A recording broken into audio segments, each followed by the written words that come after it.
pag-uusapan natin ang isa sa mga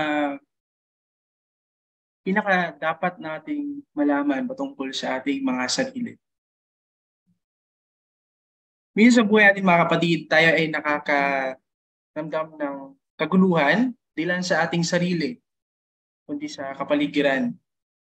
Nararanasan natin ito lahat at walang exemption sa bagay na ito. So sabi nga mga kapatid, sabi kay John, we need to purify your mind. We need to purify our mind. Kailangan nating linisin. Kailangan natin bigyan ng peace ang ating mga pag-iisip, mga kapatid. Kasi isa ito sa pinaka-importanting bagay upang mas mapadali at mas makafocus tayo sa kung anumang mga gusto natin gawin sa ating mga sarili. Titignan natin mga kapatid ang story which is John the Baptist, the background of John the Baptist. John the Baptist, we know that he is siya yung nagbautismo kay Christ. At siya yung nagbabautismo sa lahat ng mga kapatid natin, mga kapatid. Noon. John the Baptist served as a prominent figure who emphasized the importance of purifying one's mind and heart. Purifying ourselves mga kapatid, isa din tong pinapakita itong example sa ating mga sarili sa pamamagitan ng pagbautismo sa atin. Nung tayo ay nabautismo mga kapatid, naiwan yung dating tayo mga kapatid at nahugasan at tayo. Okay? His teachings and actions provide valuable insights for introspection and self-reflection mga kapatid. Ang kanyang mga pagtuturo sa atin mga kapatid, pinapakita sa atin that kailangan na may pagbabago tayong ginagawa sa ating mga sarili. We need to meditate, mga kapatid. We need to examine ourselves, mga kapatid. And do self-reflection. Kung ano yung mga dapat nating hugasan o alisin sa ating mga sarili, mga kapatid. Kasi tayo, as a Christadelphians, tayo ay nagiging mirror, okay? Nagiging example tayo sa ibang kapatid natin. Kung paano papakita sa kanila na tayo na hugasan o nawala yung mga bagay na hindi kaaya-aya sa ibang paningin ng mga kapatid. At mamaya mga kapatid, ating titignan yung verse kung saan ibinahagi sa atin ang about purifying our minds mga kapatid. So, tinignan lang natin kung ano yung about kay John the Baptist. Okay. John's call for purification was not limited to external rituals or practices but focused primarily on the inward transformation of an individual.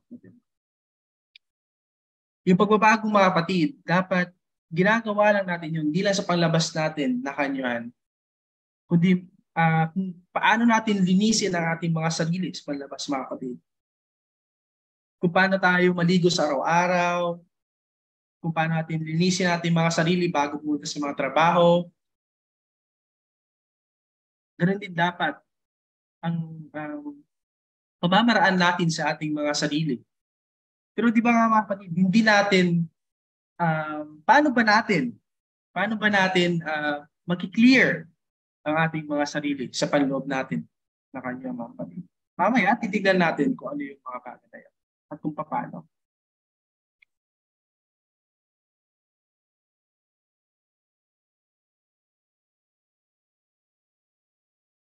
He urged people to repent and cleanse their hearts, highlighting the need to let go of negative thoughts and desires and behaviors that hinder spiritual growth, mga kapatid.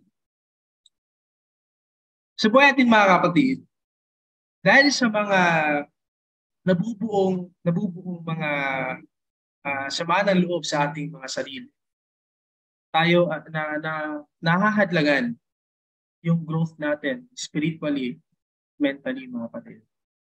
Dahil sa sobrang dami nating mga ginagawa sa sarili natin, sa sobrang daming desisyon nating ginagawa, sa responsibilities nating mga ginagawa, mga kapatid. Ang hirap clean, mga kapatid, ng ating mga utang.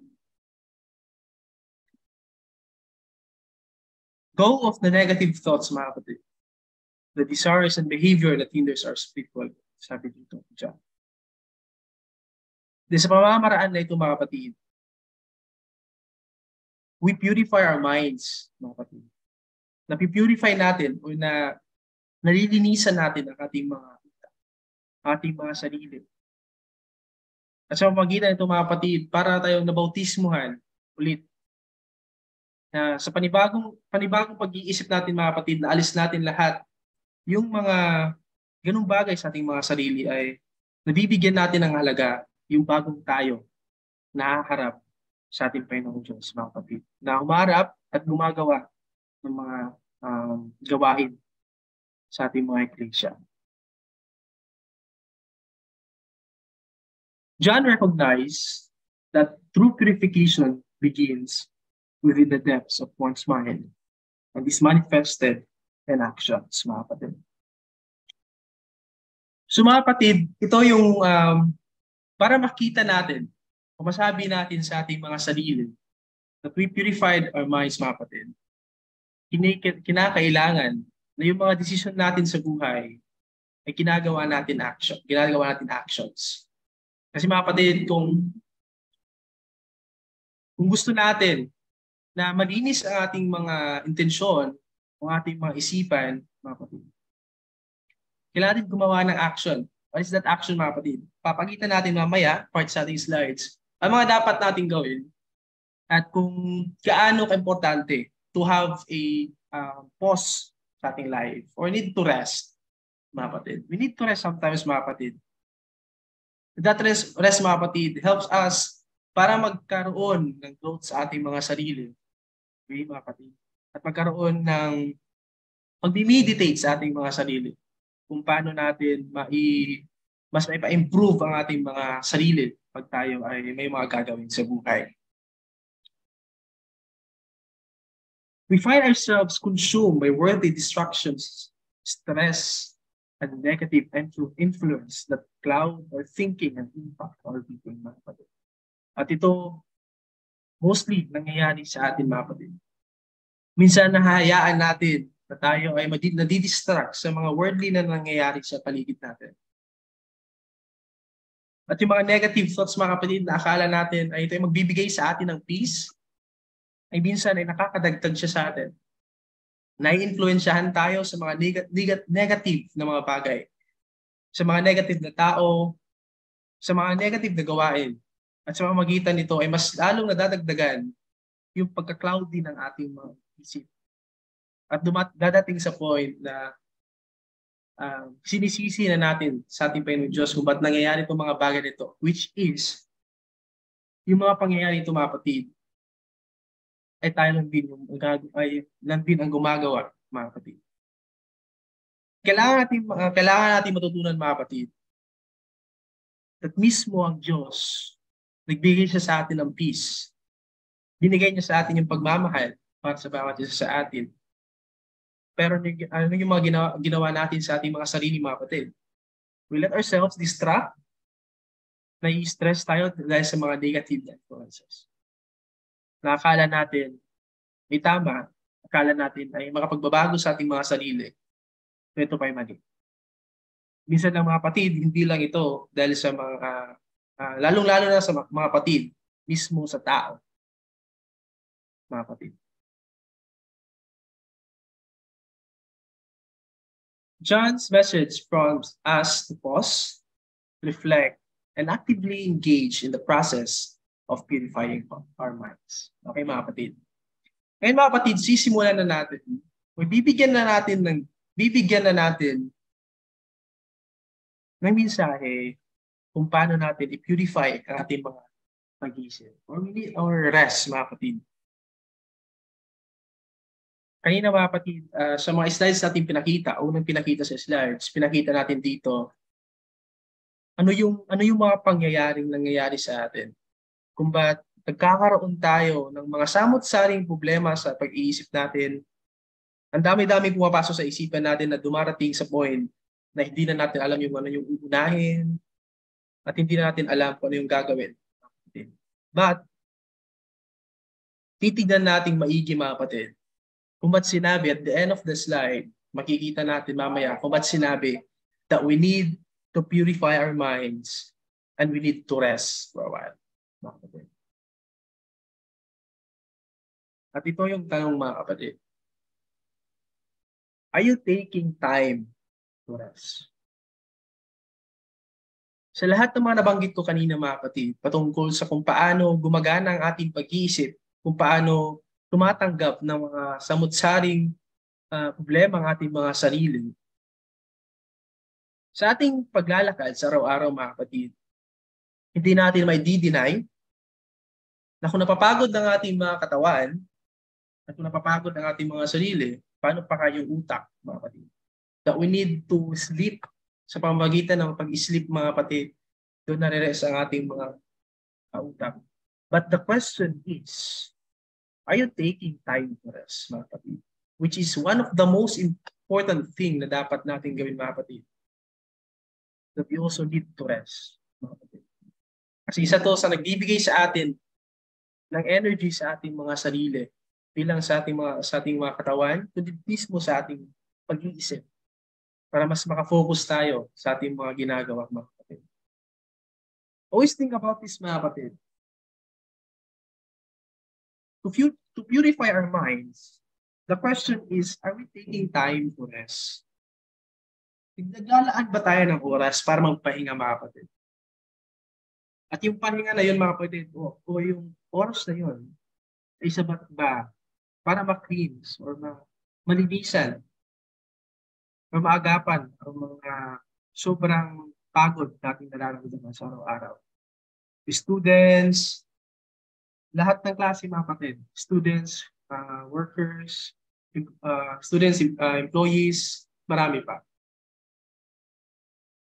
A pause to cease from the hustle and noise.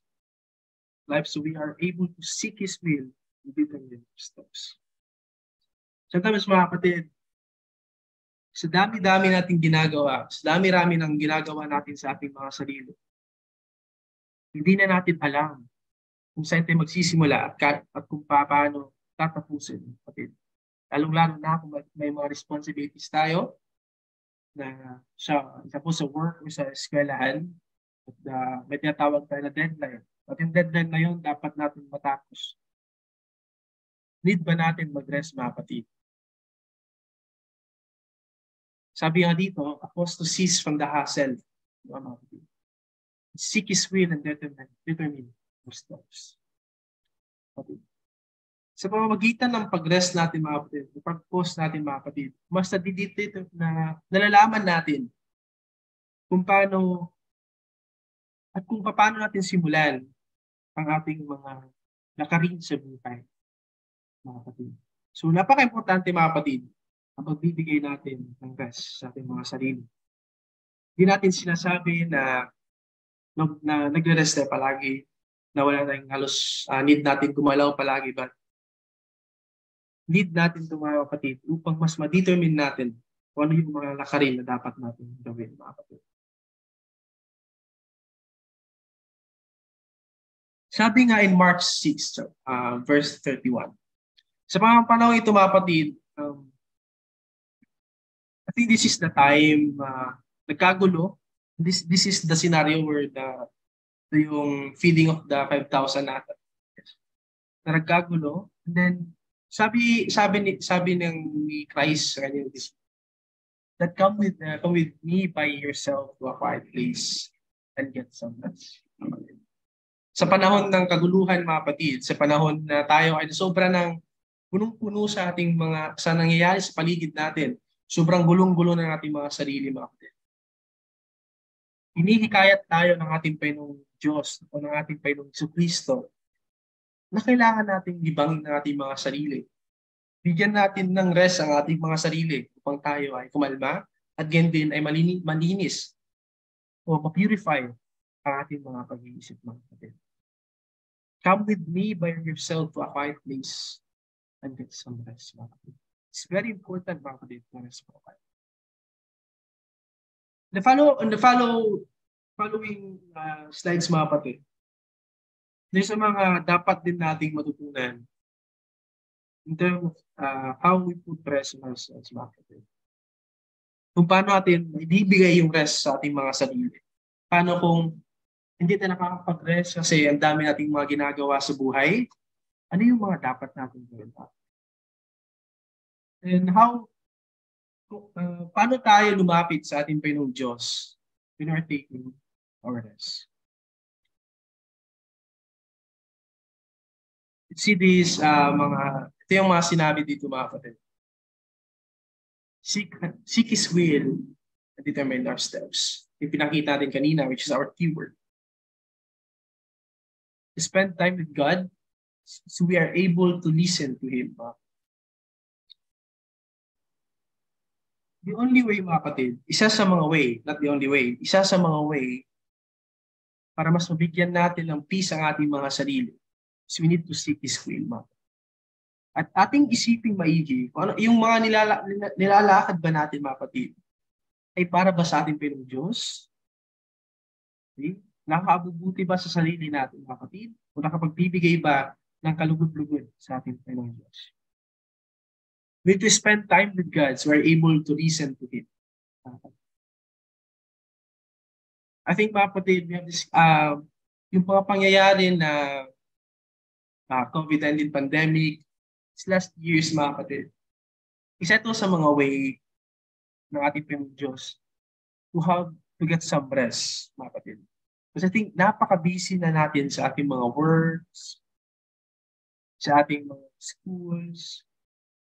At siguro, we need to take some time to rest ourselves, mga kapatid, to spend time to our family, and most especially sa ating Panginoong Diyos, mga kapatid. In that time, we need to sa panahon ng pandemic, kailangan natin mag-stay at home para mas maka-spend tayo ng time with our family, mga kapatid. Kasi minsan, sobrang busy natin sa ating mga sarili. Hindi na natin naiisip kung gaano ka-importante yung pagre-rest natin, pagbibigay ng oras natin sa ating Panginoong Diyos. Na minsan, nadidecline na natin lahat, mga kapatid. Nadidecline na natin lahat ng mga ginagawang paraan ng ating Panginoong Diyos upang or turn na nagpapapansin ng ating mga Panginoong Diyos na ang ating Panginoong Diyos sa ating mga kapatid. Minsan may mga pangyayari na halos nagbibigay ng reason ng ating Panginoong Diyos na pahirapan tayo para lang pansinin natin siya. Kasi nga, di ba, naririnig natin na bago lang, saka lang tumatawag ang tao ng Diyos sa panahon na kailangan siya, sa panahon ng kahirapan. At sa panahon na ginawaan, mga kapatid, bibigay ang ating Panginoong Diyos ng rest para sa atin. Kasi yung rest na yun, nag-expect ang ating Panginoong Diyos that we need to give time to Him, to pray for Him sa mga nangyari sa atin. And let's re-energize. Bigay tayo ng energize sa ating mga sarili. We also need to avoid burnout. Minsan sa sarili natin, kailangan natin magbigay ng time para sa ating mga sarili. Okay? Na wag natin abusuduhin ng ating mga sarili. Paano tayo makapagbibigay ng mga studies, dissertations, requirements in school, sa pag-work natin, tayo sobrang burnt out, mga kapatid. Tayo ay haharap sa ating mga kapatid, co-workers, classmates, teachers na napaka-stress, na minsan ay hindi tayo nakakapag-focus sa ating mga sinasabi. So we need to take the time to rest.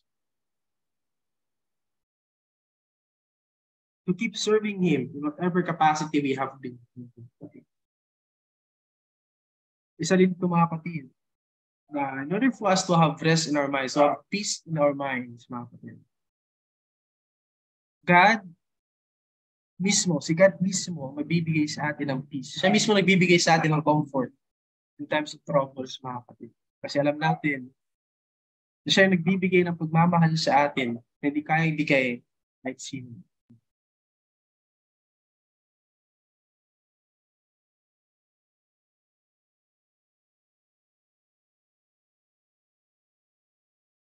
times we allow ourselves to get so focused up in life, and yes, too many things become burnout. Ito yung sinabi ko mga kapatid. Sa panahon natin mga kapatid, alam ko lahat tayo ay nakaka-experience ng mga bagay nito. Minsan, sa buhay natin, lagi tayo nagsasabi ng yes, yes, yes, yes sa lahat ng mga pinapagawa sa atin. Hindi ko sinasabi na kailangan natin i-decline lahat yung mga responsibilities. But minsan mga kapatid, matuto din tayo magsabi ng no. Kasi it is para sa makakabuti din do sa ating mga sarili mga kapatid. Kasi minsan sa dami sa pag-yes ng yes natin mga kapatid, ang nangyayari mga kapatid ay hindi tayo mas nakakapag-focus sa kung yung uunahin natin. Kapatid. Sa dami-dami ng mga bagay na binibigay sa atin, yes tayo ng yes. Minsan ito ay nakakasama na sa ating mga sarili. At hindi natin nagkakaroon ng peace sa ating mga sarili. Especially sa ating pag-iisip. Hindi natin nagkakaroon ng peace in our minds. To start, ano yung dapat unahin? Kapatid. Minsan din mga kapatid, dapat din natin matutunan that we also need to be a sensitive person.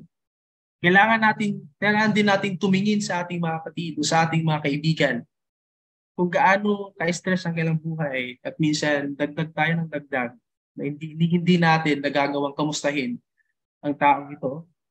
Kaya ba niyang gawin lahat yung mga pinapagawa natin? Sometimes mga kapatid, we also need to say no. And say yes. Say yes sa right time na kaya nating itong gawin. Pag natapos na natin itong isa, before ka na mag-yes sa susunod pa. Okay? Hindi intentional na sasabihin na magno tayo lahat. Because it's our responsibility din as brothers and also as individuals who have our responsibilities sa lahat ng aspeto ng buhay natin. Kailangan natin ng responsibilities, mga kapatid. In order for us to have a peace of mind, mga kapatid, mag-cleanse ang ating mga pag-iisip, mga kapatid. Sometimes kailangan din matutunan na magsabi din ng no. At mag-yes tayo sa panahon na natapos na natin yung una bago natin isusunod yung pangalawa. Mga kapatid. Kailangan natin matutunan, mga kapatid, that we have the power to protect our peace. Isa mga kapatid, isa sa mga natutunan natin, dapat ating matutunan sa buhay. Kung ang mga problemang ito ay nakaka-apekto sa ating mga sarili, kailangan natin magbigay ng peace. But if it doesn't affect you, okay, just go, mga kapatid. Go lang tayo. Pero pag naapektuhan na yung peace natin sa ating mga sarili, need to, mga kapatid, detour. Kumbaga kung sa daan, need to detour, mga kapatid.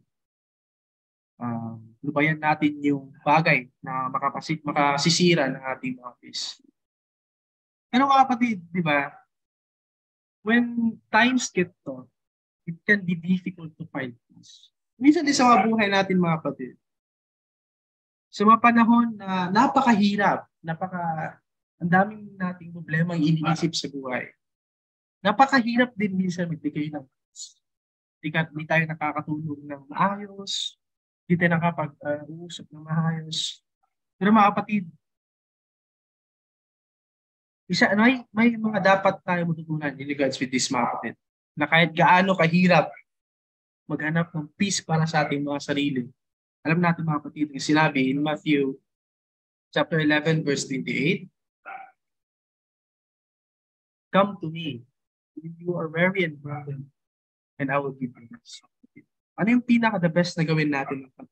In times na napakahirap na makuha natin yung peace sa ating mga sarili, na kailangan nating lumapit sa ating Panginoon Diyos.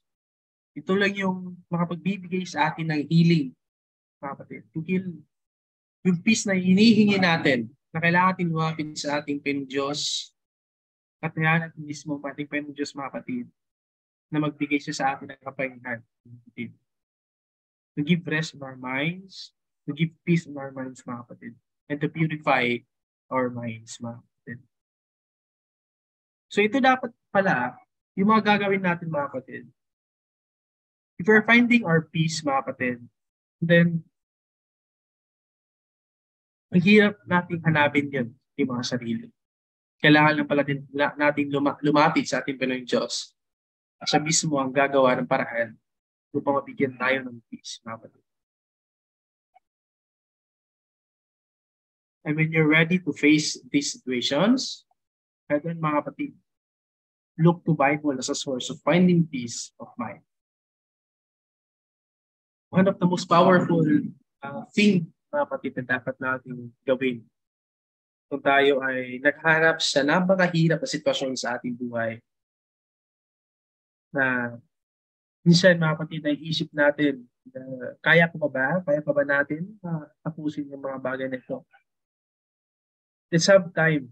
Let's give time to read our Bible, mga kapatid. To look to Bible as a source of finding peace of mind. Okay.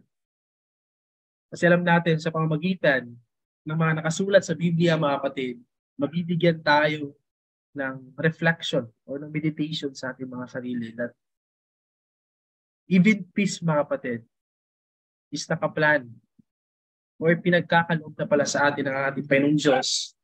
So tayo mismo yung may gusto na sirain ang ating mga desisyon sa buhay. Tayo mismo may gusto na guluhin mismo ang ating mga pag-iisip, mga kapatid. So we need to look to Bible as a source for finding peace of mind. Sabi ko nga kanina, mga kapatid, you have the power, we have the power to protect our peace. Mga kapatid. Tayo mismo magbibigay sa atin ng peace. At ano yung paraan na yun? Mga kapatid, we need to pray, force pray, and look to the Bible as a sort of source of finding peace of mind. In Romans chapter 8, verse 5 to 6, mga kapatid, sabi dito, those who live according to the flesh have their minds set on what the flesh desires. But those who live in accordance with the Spirit of their minds set on what the Spirit desires. The mind governed by the flesh is death, but the mind governed by the Spirit is life and peace, mga kapatid. Maliwanag na sinabi dito, mga kapatid. Kung ating hahayaan, ating mga pag-iisip, naguluhin ang ating mga sarili, o mismo worldly na mga bagay, mga kapatid, hindi tayo magkakaroon ng peace sa ating mga sarili, mga kapatid. Sabi pa nga dito, the mind governed by the flesh is death, mga kapatid. Kung hayaan lang natin ating mga sarili magpadala o may influensyahan ng mga negative na bagay, dito tayo magkakaproblema, mga kapatid. Kung hayaan natin kung ano yung kagustuhan ng ating laman na gawin, dito tayo magkakaproblema. Pero ano yung gagawin? Pero ano yung opposite ng bagay na ito, mga kapatid? But those who live in accordance with the Spirit of their mind set on what the Spirit desires, the Spirit governed by the Spirit is life will give us peace, mga kapatid. At kung tayo ay lalapit sa ating Panginoong Kristo, mga kapatid, ibigay natin ang ating peace sa ating Panginoong Diyos, mga kapatid. Doon tayo magkakaroon ng peace, mga kapatid.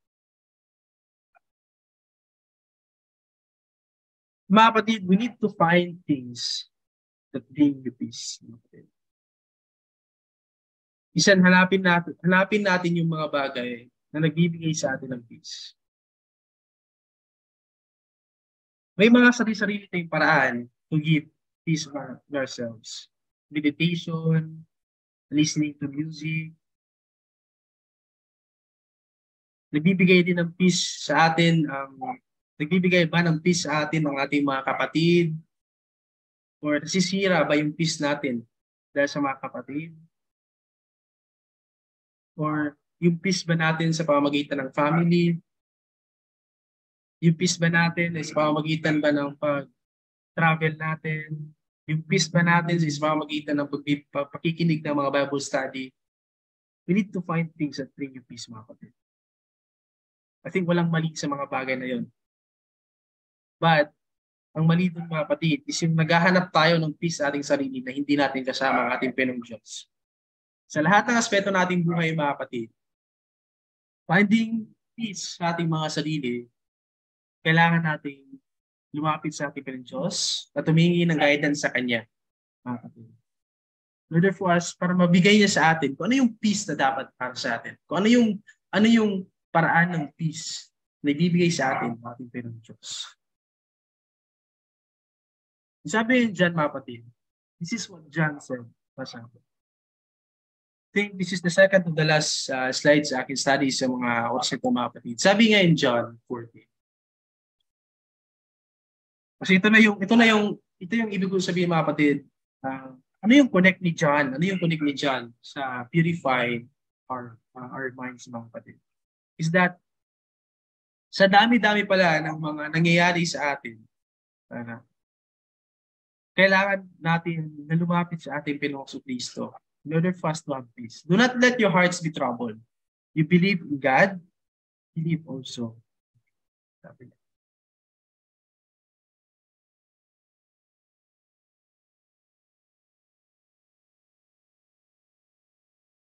Sabi din niya sa